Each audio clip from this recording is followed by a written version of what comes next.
चलिए आइए हिंदी में क्लास 10th अग्र पूजा देखते हैं, षष्ठ सर्ग देखते हैं। क्या देखते हैं? षष्ठ सर्ग। ये अंतिम सर्ग है। उसके बाद इसमें 2-3 प्रश्न बहुत प्यारे प्यारे पूछे गए हैं, जैसे अग्र पूजा के नायक कौन है।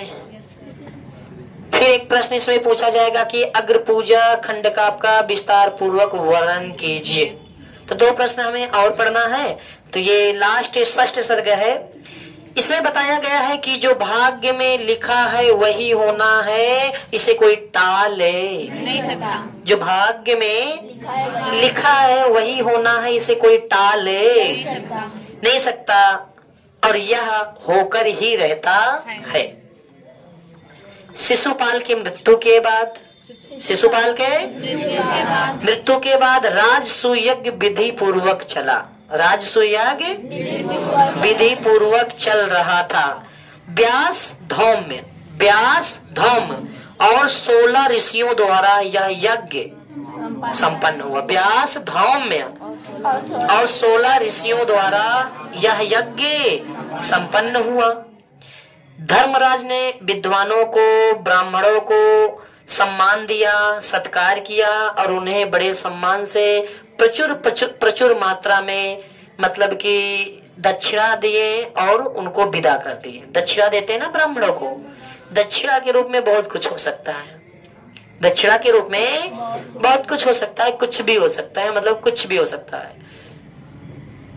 उसके बाद क्या है, ब्राह्मणों ने युधिष्ठिर को आशीर्वाद दिए कि आप हमेशा इसी तरह खुशहाल रहें और सुख शांति से रहें और आपकी प्रजा भी हमेशा सुख शांति से रहें।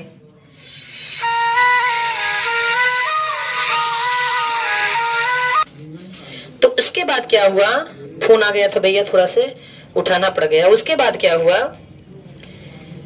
कि युधिष्ठिर ने श्री कृष्ण जी का और बलराम जी का धन्यवाद किया, स्वागत किया और कहा कि यदि आप ना होते तो राजसूय यज्ञ संपन्न ना हो पाता, इसलिए हम आपके बहुत आभारी हैं।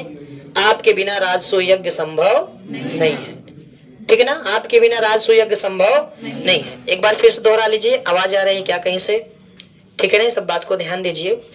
तो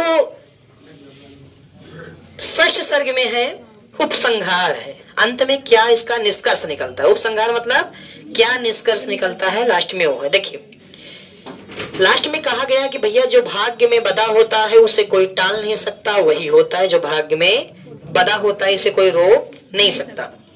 शिशुपाल की मृत्यु के बाद क्या हुआ, राजसूय यज्ञ विधि पूर्वक चलता रहा। व्यास और धौम में क्या हुआ, 16 ऋषियों ने इस यज्ञ को विधि पूर्वक संपन्न किया। धर्मराज ने विद्वानों का, ब्राह्मणों का स्वागत किया, उनका मान सम्मान किया और उनको विदा करते हुए उपहार के रूप में, दक्षिणा के रूप में बहुत कुछ दिए। उसके बाद युधिष्ठिर ने श्री कृष्ण भगवान और बलराम का धन्यवाद किया कि यदि आप ना होते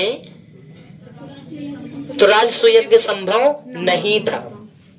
तो ये आपका षष्ठ है, मतलब ये आपका समाप्त हो गया। ठीक है ना, ये आपका क्या हो गया, समाप्त हो गया। तो ये ऑडियो रिकॉर्डिंग है। अगर आप सारी बोर्ड एग्जाम क्लास 10th की तैयारी करना चाहते हैं तो हमारे चैनल का नाम है शेखर राजपूत।